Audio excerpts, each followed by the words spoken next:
السلام علیکم ورحمۃ اللہ وبرکاتہ۔ میں آپ لوگوں کو بتانے جا رہا ہوں افطار اور سحری کی کچھ دعائیں۔ افطار کے وقت اور سحری کے وقت ہمیں کون کون سی دعائیں پڑھنا چاہیے، یہ دعائیں آپ لوگ یاد کر لیں، اور ان دعاؤں میں سے جو چاہیں وہ دعا آپ مانگ سکتے ہیں، وہ دعا آپ پڑھ سکتے ہیں۔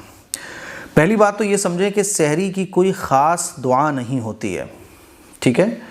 سحری کی جو دعائیں مشہور ہیں ہمارے یہاں، جیسے کہ نویت ان اصوم غدا للہ تعالی من شہر رمضان وبصومی غد نویت من شہر رمضان، اسی طرح سے اللہم اصوم لک فاغفر لی ما قدمت وما اخرت، ایک اور ہے نویت ان اصوم شہر رمضان من الفجر الی المغرب خالصا للہ تعالی۔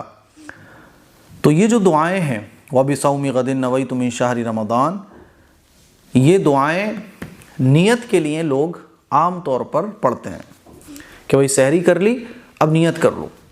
تو یہ بات تو آپ سمجھ لیجئے کہ نیت دل کے ارادے کو کہتے ہیں، آپ کے دل میں جو ارادہ ہے وہی آپ کی نیت ہے۔ آپ سحری میں جو اٹھے ہیں تو سحری کے وقت آپ جو یہ سحری کھا رہے ہیں یہ کیا ہے، کیوں کھا رہے ہیں، اس وقت کھانا کیوں کھا رہے ہیں، کھانا کھانے کا ٹائم تو یہ ہے نہیں ہے، تو آپ یہی کہو گے مجھے روزہ رکھنا ہے تو سحری کر رہا ہوں، تو آپ کے دل میں جو ہے وہی آپ کی نیت ہے۔ لیکن زبان سے کوئی اگر کہہ لے تو ٹھیک ہے بھائی، بہت اچھی بات ہے، آپ زبان سے بھی کہہ سکتے ہیں۔ تو زبان سے جو سحری کرنے کے بعد نیت کے جو الفاظ ہیں وہ آپ اس طرح سے کر سکتے ہیں وَبِصَوْمِ غَدٍ نَوَيْتُ مِن شَهْرِ رمضان، اور میں رمضان کے کل کے روزے کی نیت کرتا ہوں، یہ اس دعا کا ترجمہ ہے۔ نویت ان اصوم شہر رمضان من الفجر الی المغرب خالصا للہ تعالی، یہ بھی روزے کی نیت اور سحری کی دعا ہے کہ میں نے خالصتاً اللہ تعالیٰ کے لیے ماہ رمضان میں فجر سے مغرب تک کے روزے کی نیت کی۔ ایک یہ بھی دعا ہے اللہم اصوم لک فاغفر لی ما قدمت وما اخرت، میں نے تیرے لیے روزہ رکھا تو تو میرے اگلے اور پچھلے تمام گناہوں کو معاف فرما دے۔ یہ بھی ایک دعا ہے نویت ان اصوم غدا للہ تعالی من شہر رمضان، میں نے کل خاص اللہ کے لیے ماہ رمضان کے روزے کی نیت کی، ہے نا؟ تو یہ جتنی بھی دعائیں ہیں آپ ان کو پڑھ سکتے ہیں، کوئی حرج کی بات نہیں ہے، اور ان میں سے جو آپ کو آسان لگے، جو آپ کو یاد ہو وہ پڑھ لیں، کوئی حرج کی بات نہیں۔ اور آپ اگر دعا نہیں پڑھتے ہیں تو بھی کوئی حرج کی بات نہیں ہے، پڑھ لیں گے تو بہت اچھی بات ہے، کیونکہ اس کا ترجمہ بھی اچھا ہے۔ لیکن یہ جتنی بھی دعائیں سحری کی ہیں یہ حدیث سے ثابت نہیں ہیں، ٹھیک ہے؟ یہ بات آپ کو ذہن میں رکھنا چاہیے۔ اب افطار کی کچھ دعائیں آ جاتی ہیں کہ افطار کے وقت ہمیں کون کون سی دعائیں پڑھنا چاہیے۔ تو افطار کے وقت آپ کو جتنی زیادہ دعائیں یاد ہوں بہت اچھی بات ہے، اور اگر ان میں سے کوئی ایک دعا بھی یاد ہو تب بھی ٹھیک ہے۔ تو افطار کی بہت ساری دعائیں ہیں جو میں آپ لوگوں کے سامنے رکھ رہا ہوں، آپ ان میں سے جو چاہیں وہ یاد کر سکتے ہیں۔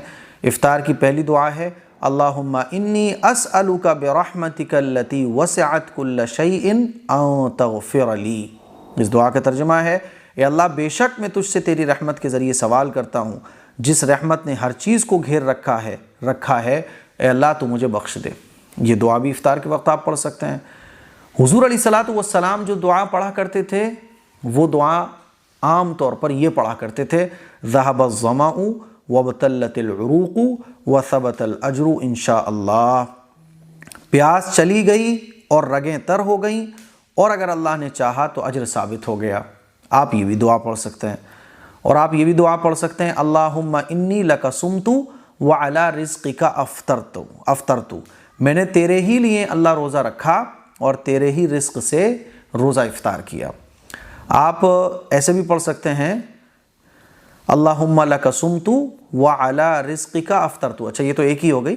اگلی دعا ہے بسم اللہ اللہم لک صمت وعلی رزقک افطرت تقبل منی انک انت السمیع العلیم، اللہ کے نام سے اے اللہ میں نے تیرے لیے روزہ رکھا اور تیرے رزق سے افطار کیا، مجھے قبول فرما، بے شک تو سننے والا اور جاننے والا ہے۔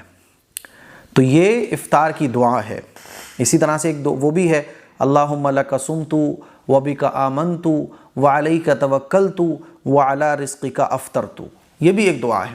تو یہ جو دعائیں ہیں سحری کی اور افطار کی، تو افطار کی جو دعائیں ہیں اس میں سے کچھ دعائیں تو حدیث سے ثابت ہیں، جیسے ذہب الظمأ وابتلت العروق وثبت الاجر انشاء اللہ۔ باقی افطار کرنے کی جتنی بھی دعائیں ہیں وہ ساری کی ساری حدیث سے ثابت ہیں اور حدیثوں کے ہی الفاظ سے بتائی گئی ہیں، ہے نا. لیکن سحری کی جو دعائیں ہیں وہ لوگوں کی سہولت کے لیے، کیونکہ بعض لوگوں کو تسلی نہیں ہوتی، ان کو ایک کھٹکا لگا رہتا ہے پتہ نہیں میرے روزے کی نیت ہوئی کہ نہیں ہوئی، تو وہ عربی میں اس طرح سے سحری کے وقت یہ دعائیں پڑھ کر روزے کی نیت کر سکتے ہیں. ان دعاؤں کے پڑھنے سے انشاءاللہ اجر ہی ملے گا، کیونکہ اس میں اللہ سے بخشش مانگی جا رہی ہے، اللہ سے کہا جا رہا ہے کہ اللہ میں تیرے لیے روزہ رکھ رہا ہوں.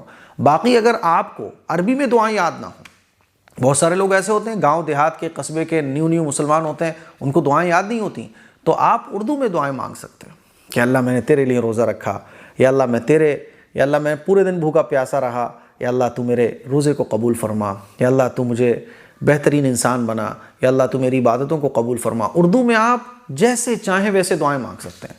سحری کا ٹائم بھی دعاؤں کے قبول ہونے کا ہے اور افطار کا ٹائم بھی دعاؤں کے قبول ہونے کا ہے. عربی میں مانگے تو بہت اچھی بات ہے، سبحان اللہ. عربی میں یاد نہ ہو یا عربی میں ایک دو دعائیں یاد نہیں ہے، زیادہ یاد نہیں، تو اردو میں دعائیں مانگیں. ٹھیک ہے، تو مجھے امید ہے یہ چھوٹا سا ویڈیو آپ لوگوں کو پسند آیا ہوگا.